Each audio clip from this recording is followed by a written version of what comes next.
In the spring of 1996, I was working at a bar and grill in Memphis, Tennessee. Um, 4 years prior, I had started going part time. I was going to college part time at Memphis State, which is now University of Memphis. But part time, you don't get financial aid. So I did like 2 semesters, and then I said, well, I'll sit it out and save some money and then go back later on.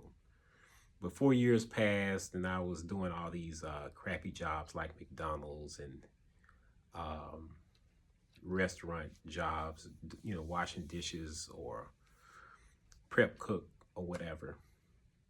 So in the spring of 96, friends that I had met at Memphis State started calling me. One friend in particular called me and said, Steve, you need to go back to school. He said, I just graduated. I got a nice apartment. I got a new car. I'm making really good money. You need to go back to school and start enjoying this kind of life. And I heard what he was saying, but I had gotten into a mode where, I wasn't making a lot of money at the bar and grill. I was basically living paycheck to paycheck, but I had an apartment. I had bills, and that's basically, for many instances, that was what my money was going toward. I had a little money after that, to go catch a movie or whatever, or do little things like that. But I understood what he was saying, that I could be making more money if I had a degree. So I started thinking about it, but I couldn't see how I was going to do it yet. Shortly after that, my mom came to me. It wasn't like we were even talking about it, but she got in my face and said, you need to go back to school. And by now I'm thinking about it, but I don't know how I'm going to do it.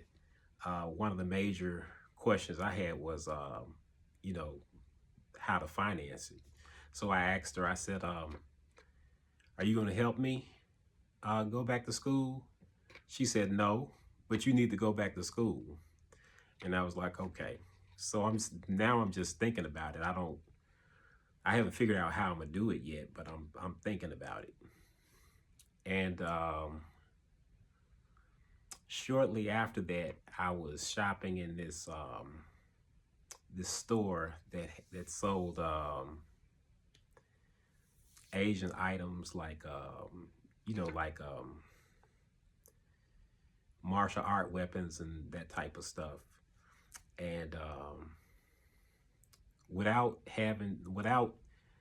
this being the topic of conversation that I was having with the owner, the little Asian lady out of the blue told me, you need to go back to school.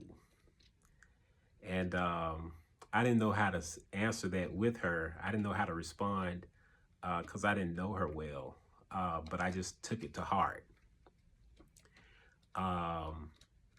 But by this time, after the third person said something to me, I started, talking about it to people that I trusted. And I was like, yeah, I want to go back, but I don't know how I would finance it. And one relative told me, well, you can borrow some money. There are guaranteed student loans. If you really want to go back, you can go back. And so I didn't know that at first. I didn't know that there were guaranteed loans to go to school. So that was a piece of the puzzle on how I would go back. Someone also talked to me, said they told me, because they had started and stopped. They were going to Georgia State and ended up stopping. And they had mentioned something to me. They said, if I had a chance to start all over again, I wouldn't have went to Georgia State. I would have went to Morris Brown College.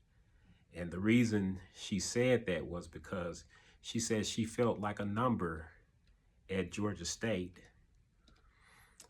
But people that she talked to at Morris Brown felt like they were seen in the classroom, that teachers and professors would take time to help them understand the material that they were covering in class.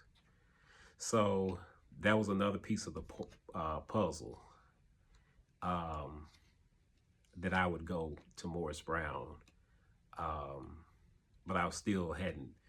It was still I was still on that hamster wheel, living paycheck to paycheck. But in the summer of '96, something happened at work where a manager wanted me to do something that I felt like I needed training to do. That if I didn't have training to do it, I could have been harmed. So I chose not to do it. And the manager said, "Well, I can't promise you'll have a job the next, tomorrow." And I said, "Well, that's a choice I'm willing to. That's a risk I'm willing to take." And sure enough, the next day when I came in, she took me into this office, gave me a pink slip, and I got fired from that job. So I went home and I was like, which is funny, like when I think back on it, the mindset I had was, how am I going to pay this rent? How am I going to pay these bills? Because that was kind of the vibration that I was in. And so, back then I was a Christian. So I prayed and said, okay, what's my next steps? And so it was very obvious and very clear that I was going back to school. And so I called Morris Brown. I talked to this recruiter and asked him to send me some literature. He mailed me some literature. Back then they had really cheap flights from Memphis to Atlanta. I think that was when either AirTran or ValueJet was around. May have cost me $70 round trip ticket to get from Memphis to Atlanta and back. I filled out the application and everything, applied for student loans, and that fall I enrolled as a freshman at Morris Brown College. And I share that story because looking back, that is what I would call road opening energy. If you know anything related to African diasporic spirituality or even the occult, there are road opening spells and even road opening divine energies that you can work with to figure out a clear road to a desired destination that you want for yourself. But you don't have to necessarily work with a road opening deity. I think at the core of road opening energy is making a clear, concise decision that you are headed to a particularly desired destination. And sometimes you can in your heart and in your imagination, you can clearly see where you're trying to go. And not only can you see it in your imagination, there's something in your heart like, this is where I'm going. you know, and it doesn't matter what anybody else is going to say or anybody's opinion about how possible or impossible where you're trying to go um, is it doesn't matter what they think. Um, that at the core of road opening energy is you making a clear decision. Um, so that's one of four things that I want to say about road opening energy. Um, the second thing I want to say about road opening energy is when you made up your mind that you're gonna be on a particular road or you're gonna go from point A to point B, um, and that road opens for you. In many instances, that sometimes that means that other roads have closed. Um, Certainly, roads that are not beneficial to your decision to head to this particular destination in your life. Um, I had enough, if you remember, I had enough pieces to the puzzle to know how I could go back to school. Um, but I was stuck in this vicious cycle along with many other people in my world. I wasn't the only one living paycheck to paycheck. It seemed like everybody around me were living paycheck to paycheck. Um, and I had been doing it long enough to think this is my life, you know, paying bills, paying rent, and occasionally going out, you know, having dinner with a young lady or going to the movies or whatever. Um, and that was it. Um, but it took something to disrupt that cycle. It took that lady firing me from that job for me to look at that situation and say, okay, this is what I'm going to do. There was a lot of energy moving me to go back to school. Um, so, in many ways, this job that paid less than a living wage was an obstacle, and to remove that obstacle, it was as simple as me no longer having that job. Um, and as far as the bills and the rent was concerned, that was just a situation where, um, yeah, I left. I left the apartment. I left those bills. You know, I cleared them up later on when I started making money. I paid off what my balances were or whatever. But what was important at that time was that I make that decision to go back to school.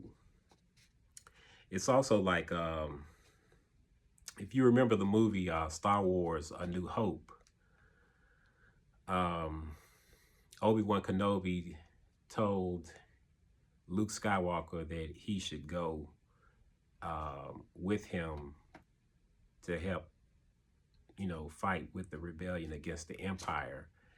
And Luke was like, "Oh, I can't do that. I gotta help my uncle with the crops, and you know, I got a lot of stuff to do around the house and stuff." Um, and he wanted to do it, but it was like he was stuck in this mindset. But when they went back to the house and the stormtroopers had gotten there looking for those droids, the house had gotten burnt down, his guardians were killed, and he was like, well, there's nothing left for me here on this planet, so I'm going to go with you and become a Jedi.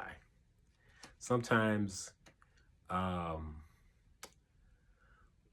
road opening energy um, sometimes has to tear up some things in your life for you to have a clear vision of going where you really want to go. Um, the third thing I want to say about road opening energy is when you have an idea of where you want to go and you haven't gotten there yet, or it's just started to germinate inside of you that you want to pursue something.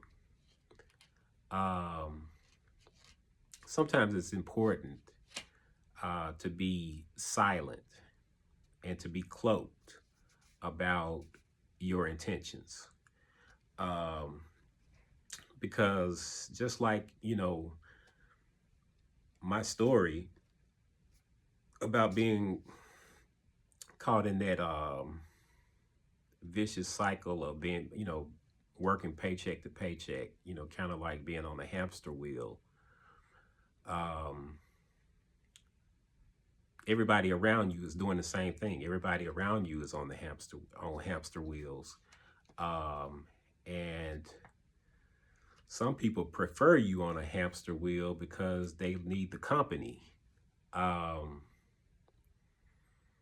If there were certain people I shared my desire to go back to school with, but those people I intuitively knew that I could share that with them.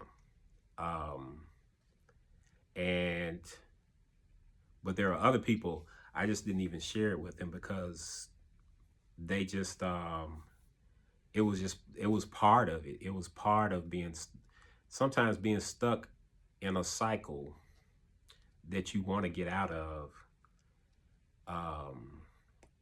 Part of that being stuck, or part of that what feels like a prison, is the relationships that you build, or the relationships that you have, that kind of keep you stuck in that reality. And sometimes you have to be quiet, because by the time I moved to Atlanta and started school, there were certain people in Memphis that were just starting to realize that I had left. People started asking the question, anybody seen Steve? And people that knew me, were closer to me, they were like, oh, Steve gone. Steve moved to Atlanta. Sometimes you have to move like that.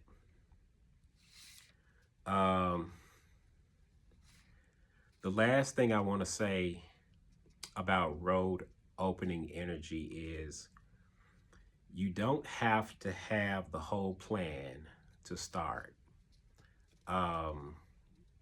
My first year at Morris Brown, I knew I wanted to go back to school, but I hadn't made a clear decision on what I was going to major in. And I didn't say that I didn't put down undecided in the major field. I put down English because somebody years ago told me, when you start undergrad, don't ever put undecided. Put English, which is a liberal arts major. You could always change it later, which I did. Because when I first started, I was just taking the general classes anyway. But after that first semester, I got a clearer decision. I had a clear vision what I was going to do.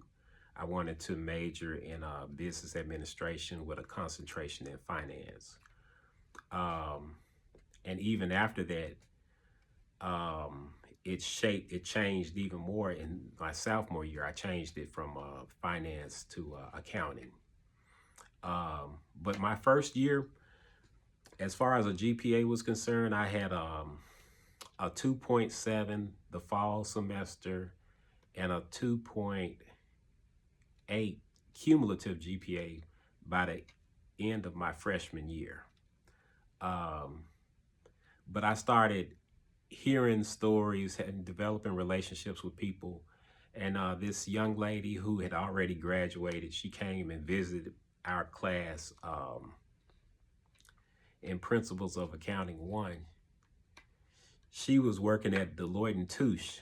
And so she was giving us little pointers about what we should be doing during our undergrad to prepare for a career after we graduate.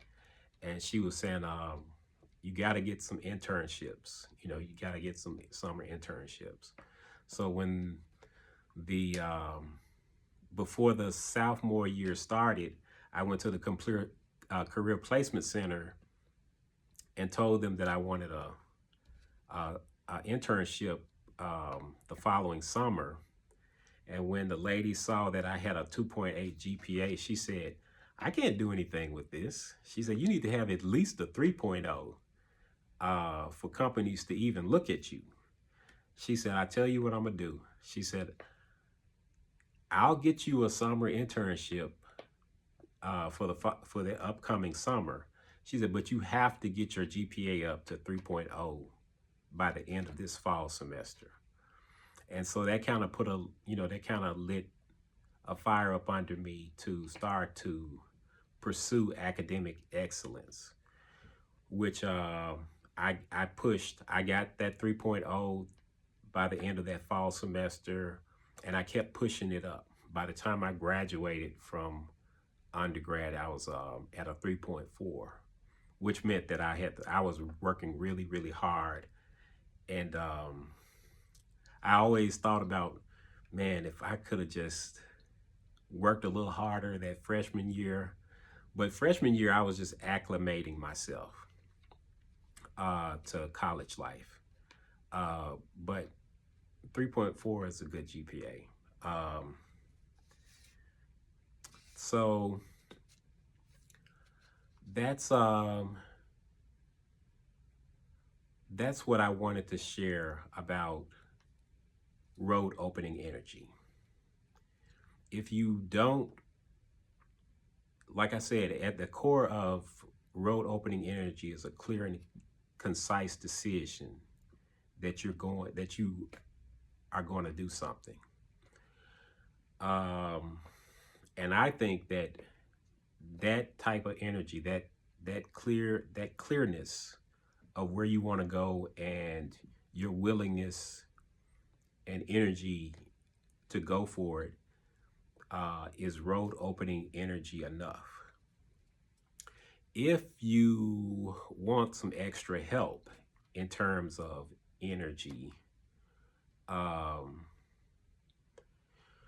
the divine energies, road opening energies that I have worked with have been Papa Legba, which is an Orisha, the Orisha of, I call him the Orisha of infinite options, but he'll help you. If you've made it up in your mind that you're going to do something, he'll help you. A lot of people say that Papa Legba is a trickster. I don't think he's a trickster. He can be humorous and comedic sometimes with what he helps you manifest, because you can get what you want and realize that there were some other things attached to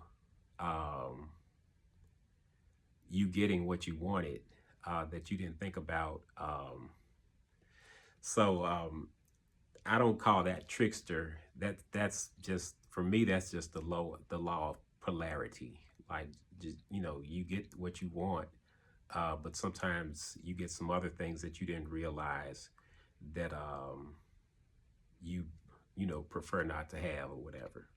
Another road opening deity is the obstacle remover, Ganesha, which is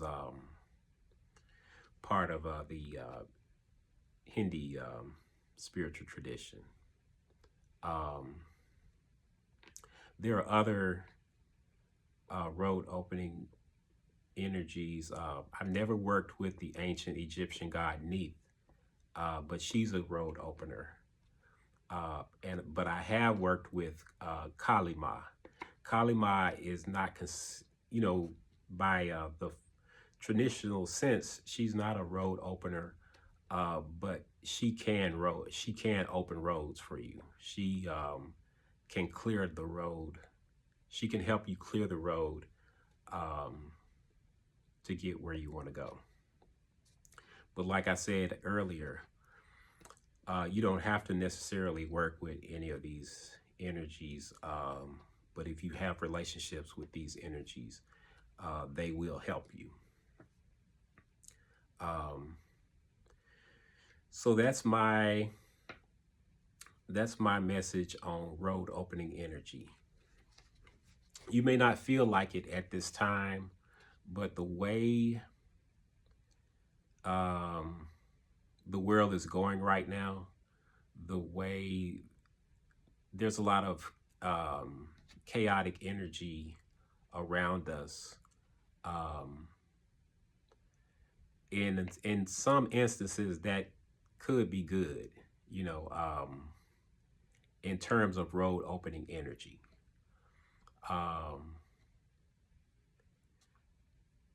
So wherever it is you're trying to go, write it out, petition it. If you want to petition the universe, like, this is where I want to go in my life, you'd be surprised how the current context that we're living in here in the United States,